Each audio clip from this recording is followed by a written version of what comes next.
This is the second video in a series of 6 videos on why Charles Darwin's theory of evolution is a religious theory. I've written a paper on that, and the link to the paper is down below in the description. Now, in the first video, we saw that Charles Darwin had religious views that influenced his opinion, his views on origins. They, in fact, mandated a strictly naturalistic theory of origins.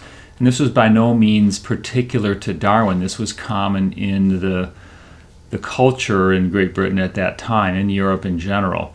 But if you look at Darwin from his family life, his grandfather was an evolutionist, and growing up in his family, they had influences favorable to a naturalistic theory of origins. He went to Edinburgh University. There he fell under the influence of some very strongly naturalistic influences, mentors who advocated a strictly naturalistic origins theory. And then in the social circles that Darwin later, when he entered into the elite social circles in England, very much favoring a strictly naturalistic origins view, a naturalistic view of God's interaction with the world. Notice that I didn't say atheism, and that's often a confusion here. None of this is atheism. These are theists. These are mostly people who would self-identify as Christians. No, there were some atheists at Edinburgh, not all just Christians, but it comes from a Christian culture, and it came from Christian influences in the previous centuries. And for the most part, people were polite Christians of some sort. So atheism really wasn't the driver here. It was religion. When I say evolution is a religious theory, I mean religious, not atheism. So I want to dispel that confusion right away.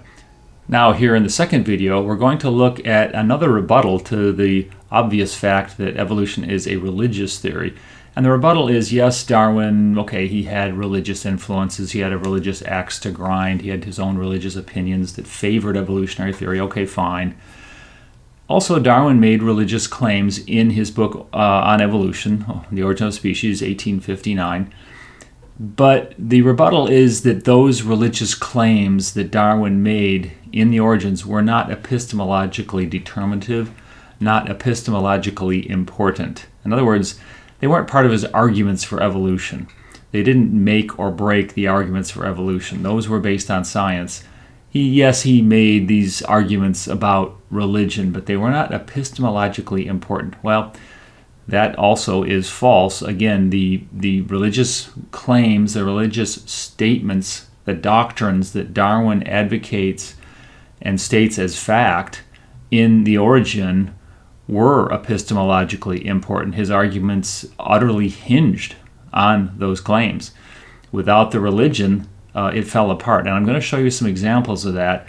I want to urge you to look at the paper if you're interested, because I cannot go through all of the details here in this video. So the paper has a lot more detail, but I'm going to go through a few examples and illustrate to you how important theology was in The Origin and why it was epistemologically crucial. One of the famous arguments that Darwin made for his theory of evolution was from classification, the classification of species. In his book, Origin of Species, he made several arguments from classification, but he made this famous one, which was just the general way that the species are classified defies creation, defies the idea of them being independently created by a creator. God wouldn't have done it that way. And what do I mean there? What does Darwin mean? The species were found to be clustered. If you look at the species, they're not just in a single line, or they're not kind of uniformly distributed through design space, but they're clustered. At least they seem to be. Now, it's not actually that way perfectly or even close, but at first glance, they seem to be clustered. And those clusters seem to be clustered. So you have a hierarchy of clusters, clustered clusters, and so forth.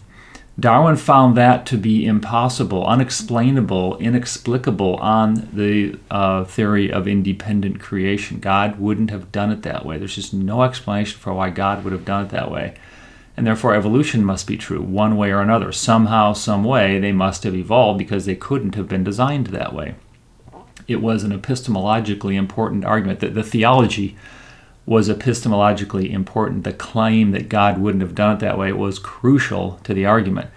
It actually, the evidence for evolution wasn't that strong because of these problems I'm talking about, because they're not always clustered that way. So if evolution creates these clusters, well, then evolution is going to fail because these clusters fail. But they're generally kind of clustered that way, and that general clustering defies independent creation. So I'll read to you a quote from Chapter 4. This is the summary of Chapter 4 in Darwin's Origin of Species. The several subordinate groups in any class cannot be ranked in a single file, but seen clustered round points, and these round other points, and so on in almost endless cycles. If species had been independently created, no explanation would have been possible of this kind of classification. So there you see the hammer come down. There's the money quote there at the end. The religious, the theological claim. It's not scientific. Why is it not scientific? Because it's a claim about God. Last time I checked, claims about God are not scientific. We can argue about where the science starts and ends. This one isn't anywhere close. When you make claims about God, as evolutionists do throughout the literature, it isn't science. Now, by the end of the book, Darwin became even more emboldened. He had built his case and was absolutely convinced of this and made an even stronger claim here, Chapter 15.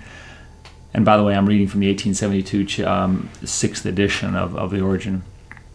This grand fact of the grouping of all organic beings under what is called the natural system is utterly inexplicable on the theory of creation.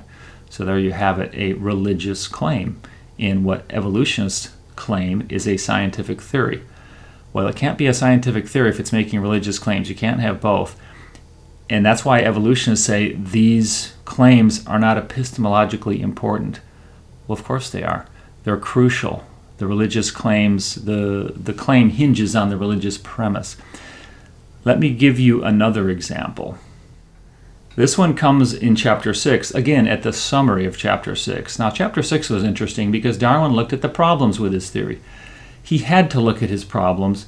He had to bring those out because they were so obvious and people talked about them.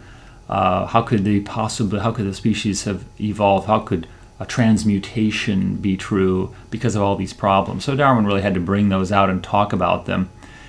And he was doing battle with the science throughout, trying to find ways to explain away these problems. And so I want to read to you this summary of Chapter 6 and what Darwin thinks about these problems. We have in this chapter discussed some of the difficulties and objections which may be urged against the theory. Many of them are serious, but I think that in the discussion light has been thrown on several facts which, on the belief of independent acts of creation, are utterly obscure. Again, we see the hammer come down with the religious claim. It is the religious premise that is crucial to the argument. Yeah, we looked at these different evidences. We've looked at these different scientific data of biology. And yeah, there's some problems with the theory of evolution. Kind of working on that here. But there's no way that these could have been created. These different issues we're looking at don't make any sense. So throughout the chapter, who's making these kind of sub-arguments of, well, every time he looked at an example, well, it wouldn't have been created. God wouldn't have done it that way. Let's move on to the next one. And then with his summary here, he spells it out. So in dealing with the many evidential problems, it was theology that saved the theory. Darwin provided lengthy discussions of the science, but in the end it was theology that provided the strong evidence, epistemologically determinative, epistemologically important. Now I have many more examples in the paper, so again, look at the paper if you want more details. But I want to move on to philosophers who have looked at this and observed this sort of a problem. What's going on here? A couple of philosophers in particular, Paul Nelson in 1996 wrote a paper that looked at this. And then in the 2000s, Elliot Sober, in a series of papers and books, looked at, again, this strange kind of an argument that Darwin was making and why this theory is so powerful. And so both Nelson and Sober have noted this, that Darwin was making what Sober calls contrastive arguments. Contrastive, what does that mean? You're contrasting it with the alternative, and you're proving your theory by disproving the alternative. And this was so powerful and so important that Sober actually came up with a new name for this, a label for this. He called it Darwin's principle, because this was so crucial. And Sober explained that these evidences often were not actually very good for evolution. They actually diminish the probability of evolution. They don't make evolution any more likely, but they demolish creationism. So if you're weighing creationism and evolution, yeah, evolution goes down a little bit. Creationism just drops to the floor. It's just utterly vanquished. And so from a contrastive perspective, evolution wins out. And so ultimately the evidence ends up proving evolution, even though initially it actually hurt evolution a little bit. But again, the price that's paid for that, the key to those contrastive arguments is you have to have religious premises. You have to be able to make these arguments. God wouldn't have done it that way. Well, that's not science. That's religion. It's not atheism. Again, come back to that point. This is not coming from atheism. It's coming from theism. It's coming from religion. Evolution is a religious theory. It's proven by religious claims. So to summarize here, the point is that these contrastive arguments were not merely sidebar arguments, as is often said. They were not epistemologically unimportant. They were epistemologically crucial to making the case for evolutionary theory, and that's why evolutionary theory is religious. It is founded upon, it relies upon, to this day, religious claims about God. That makes it religious.